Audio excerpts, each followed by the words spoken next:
Brethren lads, Fulham 0, Arsenal 3, and we have done it. Just like I said, Arsenal would win this one in a way that would look very easy as compared to many people were saying and what many people were actually thinking. We made that as simple as possible, and no one will ever believe Arsenal beats Fulham, the flying Fulham, the Fulham that have been on form, 3-0 at the Craven Cottage.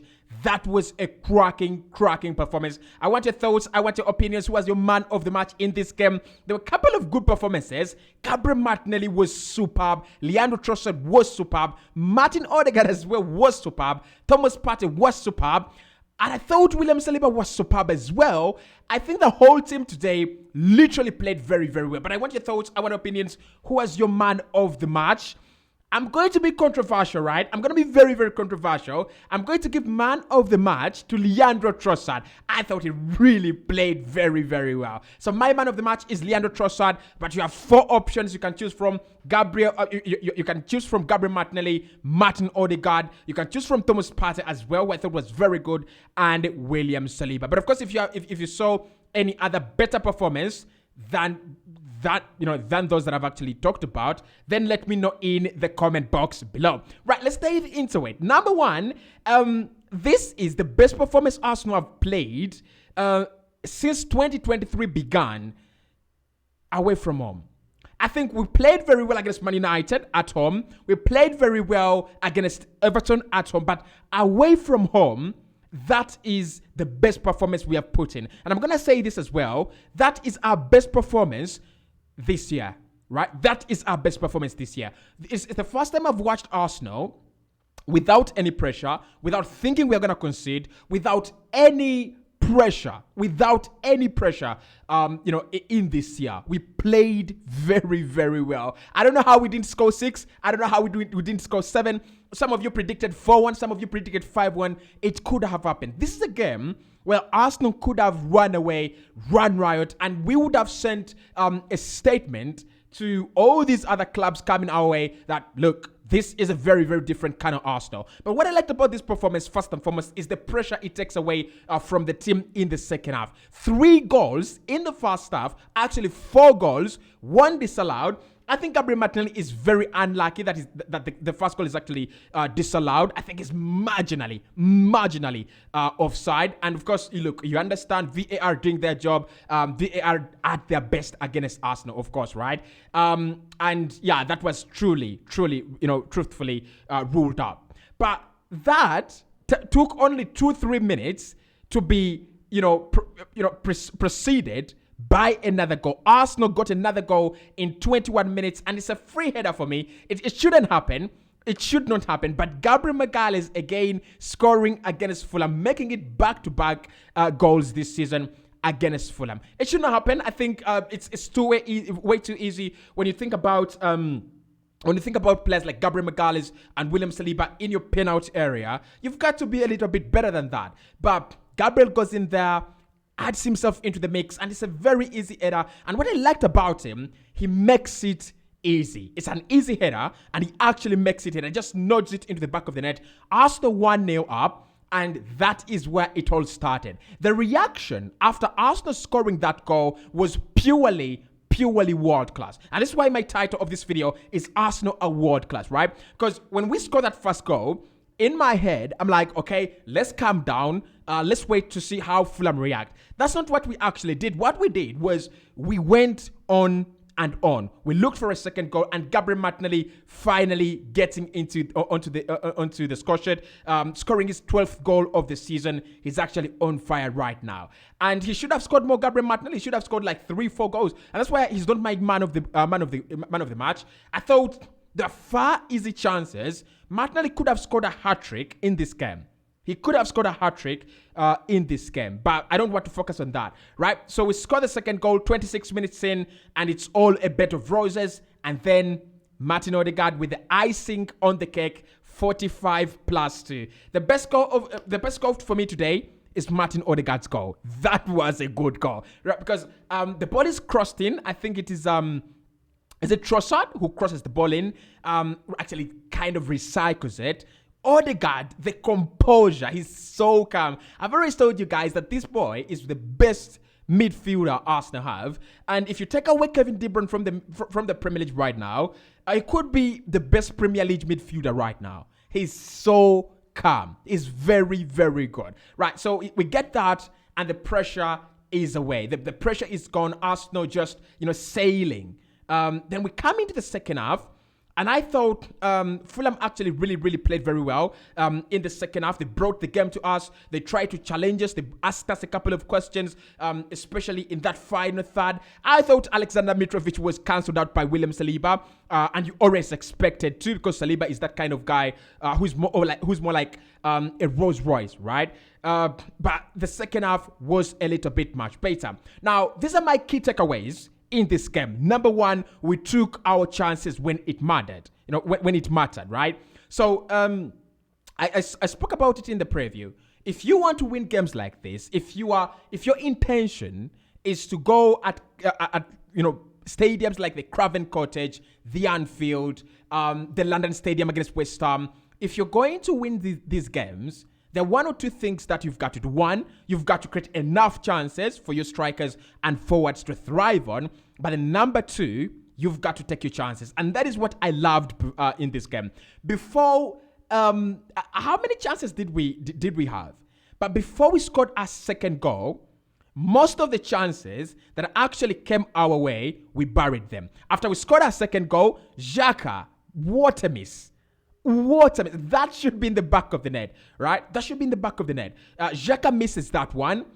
I think there was another miss from, is it Gabriel Martinelli? I think it's Gabriel Martinelli, because Martinelli has a chance to, hit that ball first time. He does hit it first time, but I think he doesn't get the clean connection that he would have wanted, and Leno is given a chance to save that one, okay? So those are two clear-cut chances that could have put Arsenal 4 goals up front. And then of course, we capitalized on the Martin Odegaard chance. In the second half, there was a proliferation of big chances. Gabriel Jesus coming on had a big chance, didn't capitalize on that. Odegaard had a big chance, didn't capitalize on that.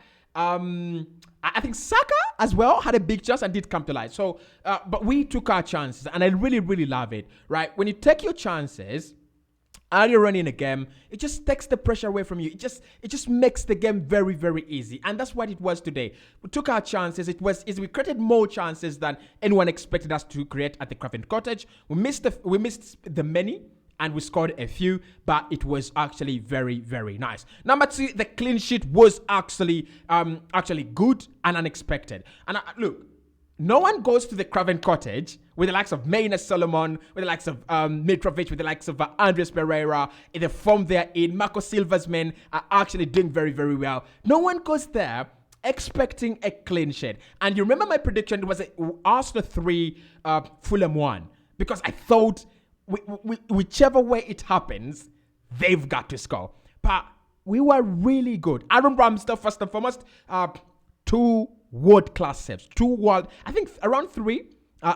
world-class saves. 1 in the first half, 2 in the second half, just to make sure that he gets his clean sheet. But Saliba, Gabriel, Benjamin White, all the boys really played very well. Partey, what a Rolls Royce of a player in midfield. Just make sure that they don't have that kind of comfortable zone. They don't have a lot of time in midfield to engineer all those, sneaky moves. And I really, really loved his performance, Thomas Partey, right? So the clean sheet is something that I really loved. We have been conceding far too easy goals. Look at the Sporting game. We should have won that game. Look at the Bournemouth game.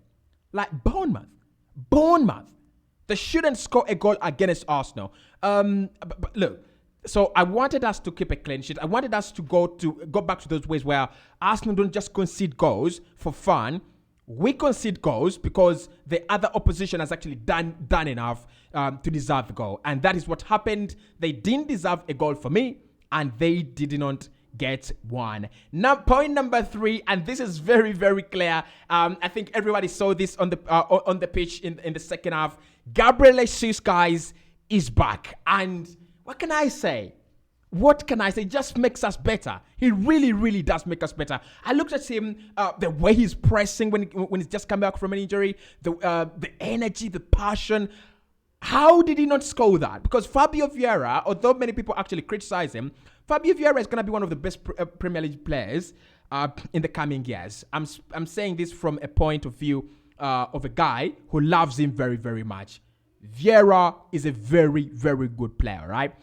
He slides the ball into him, and all he's got to do for me is go for power there, right? I think he's a technical striker, and he loves going for placings over power. But if he goes for power there, he scores that goal. But Gabriel is just back, and I'm gonna tell you guys this.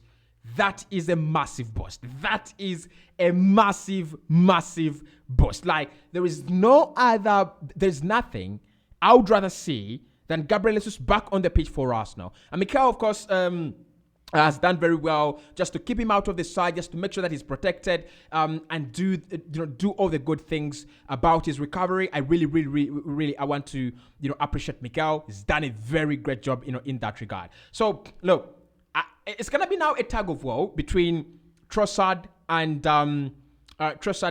Gabriel Jesus. Trossard in this game has been an absolute ghost. Like, when a ghost haunts you, that is what Fulham will feel with Leandro Trossard. He nearly scored. He created an assist. He has the most number of assists in the Premier League ever since Leandro Trossard started playing for Arsenal. He's got the most number of assists, right?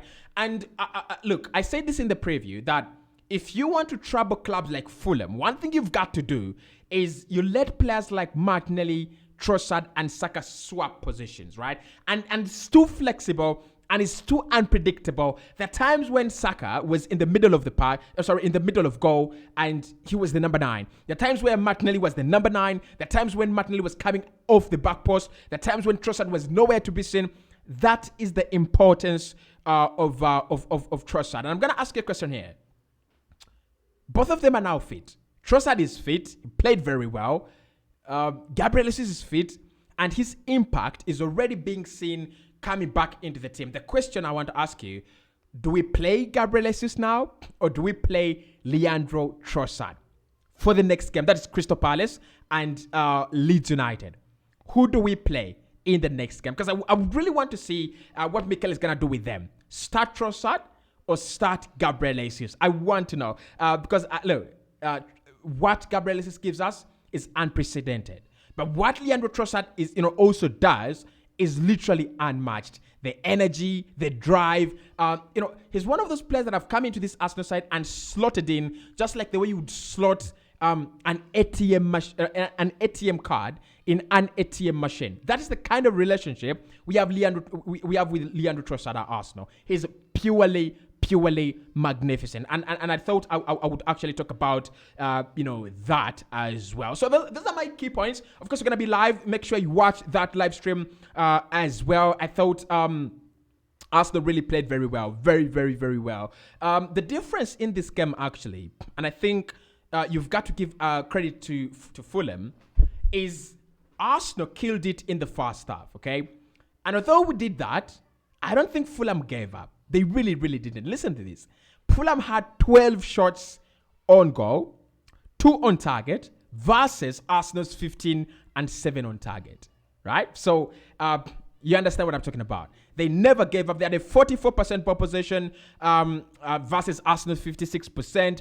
Passes, they had 433. Arsenal had 539. So I told you this in the preview, right?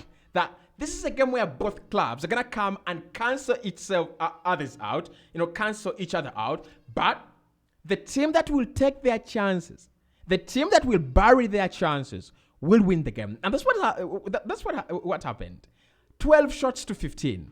That's more of a cancellation, isn't it? 44% ball possession to 56. That's more like a cancellation. 82% passing accuracy for Fulham, 86% passing accuracy for Arsenal. That is more like a cancellation, right? But the difference in this game is that Arsenal showed the world-class levels and punished Fulham when they were not in the game. Look at the second half. Leno was making crazy saves. The defenders were throwing their bodies on the line. And they were not a team that was on damage limitation. There was a team that were playing a game that is 0-0. Okay? They tried to win the second half. And that mentality, where did they get from it? I mean, where did they get it from? It is purely world class. I love the mentality of Fulham at the Craven Cottage today. But lessons for a Fulham fan: take your chances. If you're from a Fulham perspective, take your chances. Number one, respect clubs like Arsenal. Like you can't come in and put in such a faster performance and then you resurrect in the second half. It's not that. If you're going to play a club like Arsenal, Man City, and these clubs, you've got to put in a world-class performance every single minute. Okay? That's what Arsenal did, and we are now back on top of the table. I want to tell you this, by the way, guys. Our goal difference has now reduced to 5. Okay? Our goal difference between us and Manchester City has reduced to 5. Arsenal have now won... Okay, Arsenal have won 5 of their last 5 games in the Premier League. 5 of our last 5. Can you believe that? Hit the like button. See you soon.